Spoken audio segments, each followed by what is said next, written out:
नमस्कार दोस्तों, आइए सुनते हैं आज की कहानी। सासू माँ, ये आपका भी ससुराल है। माँ जी, आपने सुबह कहा था ना कि ये ससुराल है, यहाँ बहुएं मिठाइयाँ पूछे बगैर नहीं खा सकती। मुझे लगा कि ये आपका भी ससुराल है। शादी के बाद ये पहली दिवाली, नायरा बहुत खुश थी। उसे तो बचपन से ही वैसे भी दिवाली का त्योहार बहुत पसंद था। पटाखों का शौक तो नहीं था, पर रंग बिरंगी रोशनी से सजी हुई दिवाली और ढेर सारी मिठाइयाँ। मीठे की शौकीन तो वह बहुत थी, और दिवाली ऐसा त्योहार था जहाँ कई तरह की मिठाइयाँ खाने को मिल जाती थी। नायरा का ससुराल संयुक्त परिवार है। घर में सास ससुर, दो बड़े जेठ जेठानी, उनके दो दो बच्चे, पति और खुद नायरा। जब इतने लोग परिवार में हो तो रौनक तो लगेगी ही। ऐसा ही माहौल नायरा के ससुराल में था। मिठाइयों की तैयारियां भी 2-3 दिन पहले से ही शुरू हो गई थी। एक तो घर की इतनी मिठाइयाँ, ऊपर से आने जाने वाले लोग भी मिठाइयों के डब्बे दे रहे हैं। खुद नायरा के मायके से काफ़ी सारी मिठाई आ गई, जिसे देख देख कर उसका मन ललचाने लगा। पर यह क्या, सासू माँ ने सारी मिठाइयाँ एक तरफ रख दी। घर के बच्चों को और पुरुषों को मिठाई खाने को दे दी।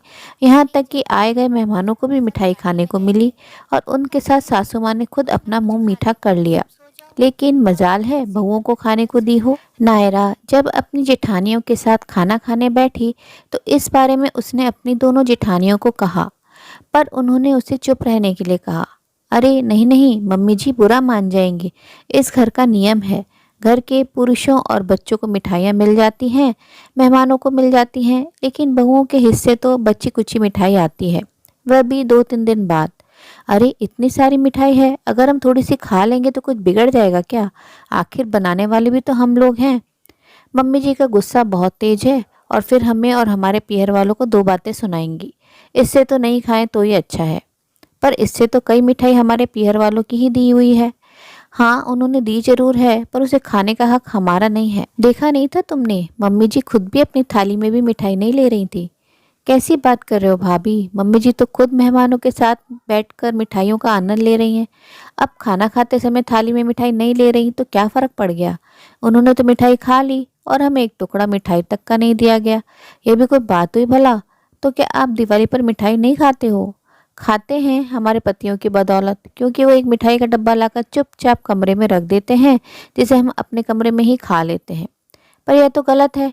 हमें अपने ही घर में चोरी छुप कर खाना पड़ रहा है। बुरा तो बहुत लगता है, पर क्या करें, जो इंसान समझना ही नहीं चाहता उसका क्या कर सकते हैं।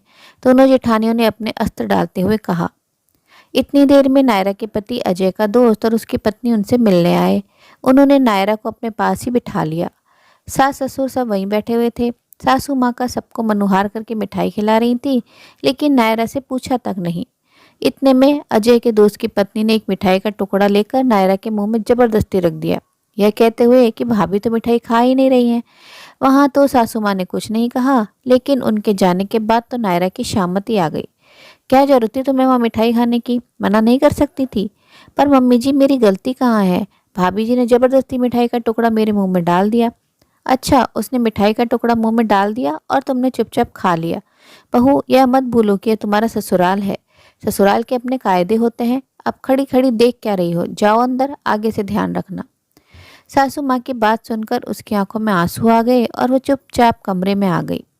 पर उसे दुख इस बात का था कि घर में किसी ने भी उसका पक्ष नहीं लिया। आखिर एक मिठाई का टुकड़ा ही तो था जिसके पीछे इतना सोना दिया गया। शाम को सासू माँ के मायके वाले उनसे मिलने आए तो उनको खाना परोसा गया, साथ में मिठाइयाँ भी। सासू माँ भी साथ में खाना खाने बैठी और खाना नायरा ही परोस रही थी। पर यह क्या, नायरा ने सबकी थाली में मिठाइयाँ परोसी पर सासू माँ की थाली में नहीं। यह देखकर मामी जी ने कहा, अरे बहू, तुम अपनी सास को मिठाई परोसना भूल गई? जी मम्मी जी तो मिठाई नहीं खाती। अरे ऐसे कैसे नहीं खाती? उसे तो मिठाई बहुत पसंद है। इतने में सासू माँ भी बोल पड़ी, मैंने कब कहा कि मुझे मिठाइयाँ पसंद नहीं है? आपने सुबह कहा था ना कि ये ससुराल है, यहाँ मैं मिठाइयाँ पूछे बगैर नहीं खा सकती। तो मुझे लगा कि आपका भी तो ससुराल है, तो शायद आप भी नहीं खा सकते हो। इस घर का नियम है ना कि बहू को मिठाई नहीं दी जाती। नायरा का ऐसा जवाब सुनकर सासू माँ झेप गईं और अपने भाई भाभी के सामने उनकी निगाहें नीचे हो गई। वहीं ससुर जी सासू माँ को गुस्से में देख रहे थे। आखिर वो बात संभालते हुए बोले, अरे नायरा, तुम्हें गलतफहमी हुई होगी। इस घर में कभी किसी को खाने पीने के लिए रोका नहीं गया है। अब जल्दी करो, बहुत भूख लगी है। जी पापा जी। ऐसा कहकर नायरा खाना परोसने लगी। सासू माँ चुपचाप निगाहें नीचे कर खाना खा रही थी। वही ससुर जी अपने गुस्से को कंट्रोल करते हुए खाना खा रहे थे। पर वो दिन था और आज का दिन कभी किसी बहू को मिठाई खाने से रोका नहीं गया, क्योंकि अब ससुर जी खुद इस बात का ध्यान देते कि बहुओं के खाने पीने पर रोक टोक तो नहीं है। उम्मीद है दोस्तों कहानी पसंद आई होगी। कहानी अच्छी लगी तो अपनी राय कमेंट बॉक्स में ज़रूर साझा करें और अपने मित्रों और प्रियजनों के साथ भी शेयर ज़रूर करें। दोस्तों आपसे अनुरोध है, अगर आप चैनल पर नए हैं तो ऐसी ही नई नई जीवन से जुड़ी कहानियाँ सुनते रहने के लिए चैनल को सब्सक्राइब जरूर करें। कहानी अंत तक सुनने के लिए आप सभी का दिल से बहुत बहुत शुक्रिया। तो फिर मिलते हैं अगली कहानी में। तब तक के लिए आप लोग अपना ध्यान रखिए, खुश रहिए, ऐसे ही कहानियाँ सुनते रहिए।